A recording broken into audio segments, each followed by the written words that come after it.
Doctor గారు, నా పేరు హారిక. నాకు నీటి పుడుగులు వచ్చాయి. టాబ్లెట్స్ వాడుతున్నాను, తగ్గాయి.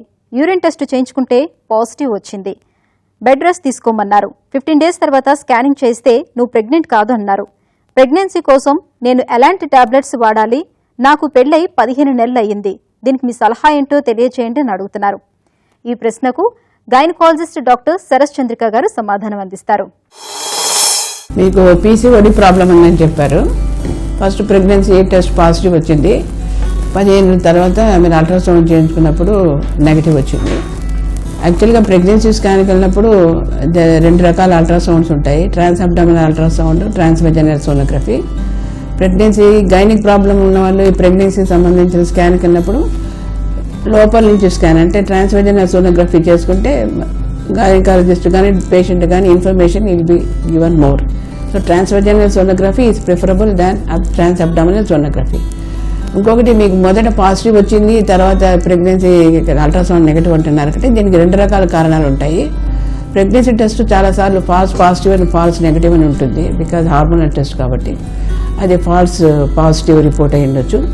తర్వాత మీరు 15 డేస్ తర్వాత అల్ట్రాసౌండ్కి వెళ్ళినప్పుడు మీకు అది పిండం లోపల ఏర్పడలేదు, నెగిటివ్ వచ్చిందన్నా. కాబట్టి ఒకసారి ప్రెగ్నెన్సీ పాజిటివ్ వచ్చినా కూడా పిండం ఏర్పడడానికి టైం పడుతుంది.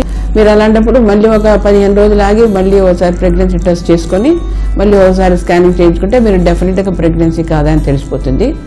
ఇంకా మీరు అన్ని రోజులు ఆగలేను, నాకు డెఫినెట్గా ప్రెగ్నెన్సీ ఉందా లేదా తెలియాలంటే blood test serum beta HCG hormone levels చేసుకుంటే 100% మీరు ప్రెగ్నెన్సీ ఉన్నా కాదని తెలిసిపోతుంది. ఈ స్పెషల్ హార్మోన్ ప్రెగ్నెంట్ విమెన్లో బ్లడ్లో సర్క్యులేట్ అవుతుంది అండ్ యూరిన్లో ఎక్స్క్రీట్ అవుతుంది.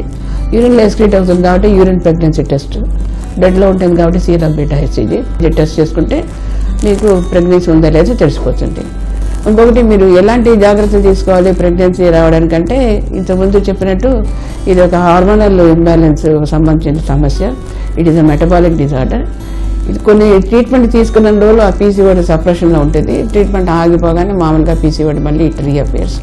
దీనికి మీరు 2 రకాల జాగ్రత్తలు తీసుకోవాలి. ఒకటేమో పీసీఓడి కరెక్షన్ అండ్ హార్మోనల్ సమతుల్యంలో రిలీజ్ అయ్యేటట్టు ఒక ట్రీట్మెంట్ తీసుకోవాలి. మీరు ప్రెగ్నెన్సీ ప్లాన్ చేస్తున్నారు కాబట్టి మీరు వేరే స్పెషల్ మెషర్ తీసుకోవాలి. తర్వాత సెకండ్ లైన్ ఆఫ్ ట్రీట్మెంట్ వచ్చి ఓవలేషన్ ఇండక్షన్. మీకు అన్నం విడుదల అవ్వడానికి స్పెషల్ టాబ్లెట్స్ ఇస్తారు. ఈ పీసీఓడి సప్రెషన్ మెడికేషన్ తీసుకుంటూ ఓవలేషన్ ఇండక్షన్కి 4 to 6 సైకిల్స్ మీరు ట్రై చేస్తే మీకు తప్పకుండా ప్రెగ్నెన్సీ వచ్చే ఛాన్సెస్ ఉంది. తర్వాత మీకు బహిష్టు సమయంలో ఎక్కువ బ్లీడింగ్ మోతాదు కావడం లేదంటే ఈ పీసీఓడి యొక్క వన్ ఆఫ్ ది ఫీచర్స్ ఒక లక్షణం అనమాట. 2-3 నెలలకు ఒకసారి వస్తుంది కానీ కొద్దిగా బ్లీడింగ్ ఎక్కువ రోజులు అవ్వడం కానీ లేకపోతే ఎక్కువ రోజులు ఎక్కువ బ్లీడింగ్ అవ్వడం కానీ అసలు బ్లీడింగ్ అంటూ కాకుండా పోవడం కానీ జరుగుతుంది. కాబట్టి ఇది పీసీఓడి లక్షణం కాబట్టి మీరు పెద్దగా దాని గురించి వరి అవసరం లేదు.